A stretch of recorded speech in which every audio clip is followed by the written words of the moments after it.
Indy Mogul. Hey Indy Mogulers, today on the Awesome Directors Project, we learn how to achieve the practical effect that filmmaker Dave Seger features in his upcoming music video. Music videos are known for their interesting effects, especially those messing with time, like Weezer playing the Sweater song insanely fast, so the video can be played in slow motion but still line up with the recorded song. NSYNC accomplished the opposite effect, performing their dance routines at a slower speed, so they'd look like robots when sped up to match the music. Based on a similar principle, Dave has his own special effect in mind, and hopefully it inspires you to try something out of the ordinary. Hello again. If Griffin is doing his job, then you've seen my other Directors Project videos and know what's up. I'm working on a music video for the band Clint Eastwood, and for this installment I want to talk about my reverse slow motion projector performance effects. Can't fix my bloody wounds. I can't let you stay here, but you won't go away. Here's an example of the kind of shots that are going to be in the music video. We see Jax, the lead singer of Clint Eastwood, singing the lyrics while Jim, our lovesick clown, is juggling in reverse slow motion. This isn't superimposed into the scene. We projected Jax onto the wall as a practical effect. I landed on this effect at what I like to call the crossroads of limitation. My limitations dictated what I could do. I knew I only had a limited amount of time with the band, and that meant the performance pieces needed to be something simple and quick. But they needed to be interesting. They're the heart of the video. And so I dug into my idea file, my brain, and my memories. Back in November, my friend Stephanie was hosting a projected photo show. She was doing it guerrilla, projecting on walls and buildings without permission. She was projecting the images from a laptop with the projector hooked up to the car's power supply. At one point she had to move her car for whatever reason, and the image projected on the wall sort of shifted and skewed in a really cool and interesting way. I remember thinking it looked awesome, and I sort of filed it away, not sure what to do with it, until this video came along. Always pay attention to things that look cool. You never know how you can fit that into an interesting video. Everything cool can be a cool video. So we shot some very basic angles of the band against a wooden wall. They performed in different arrangements and shot sizes.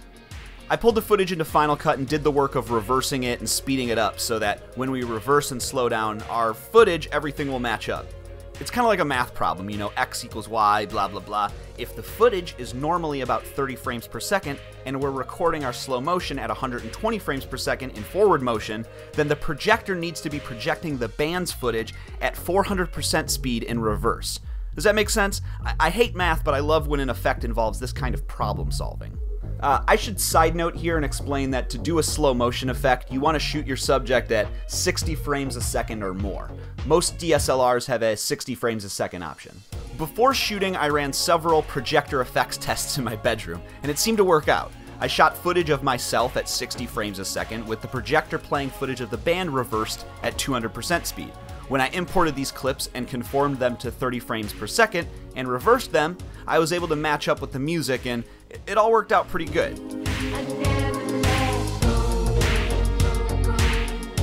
If you look at the files here in the timeline, you'll also see that about every 30 to 45 seconds, I added 5 frames of yellow. These I call my sync frames. Since there's no audio playback, I need to figure out how to line the files back up with the music when I put them into the computer. These sync frames were helpful in that I could go back to my export timeline and line this up, just by looking for where those 5 frames of yellow were. I'd exported several files at different speeds and had them ready to go to project on the wall at Lucen, reversed and sped up footage of the band. We tried it during Jim's juggling and Jim's fire breathing. Sometimes I couldn't see my sync frames and had to align the clips from finding the same hand position at the same point in the song. It took a little bit more time, but I eventually got them to line up. Now, as I mentioned last week, we didn't use this effect much on the first day of shooting. The files kept glitching out on the computer, and it wasn't worth it to try to problem solve and figure it out in the time we had in the space. So on our next day of shooting, our big projection day, driving around and projecting on buildings, I decided to burn the files to a DVD and connect a DVD player to the projector. This eliminated any computer playback issues. This time around, I also added numbers to these yellow sync frames, so I knew exactly where I was in the song when I was looking at the footage later on. Alright, so if you thought we weren't being indie enough before, We've got a DVD player plugged into the AC adapter of a rented $19 U-Haul pickup truck, which is our camera car, to shoot tracking shots while we power a projector with basically a surge protector with a battery backup. We drove around downtown LA and got a lot of cool stuff. I think the reverse motion will look disorienting and the projections will look really dynamic. It should tie the band into the video in a really cool way. I mean, sure, we could have used After Effects and just superimposed the band onto the buildings in post, but something about that seems less interesting and kind of fake. I really like these practical, disorienting effects where, you know, when you look at them, you can't quite figure out how they were done. You lose a lot of control when you do something practical, but you're also letting this effect, this projection, contort to the surfaces of these buildings in ways you really couldn't recreate in effects.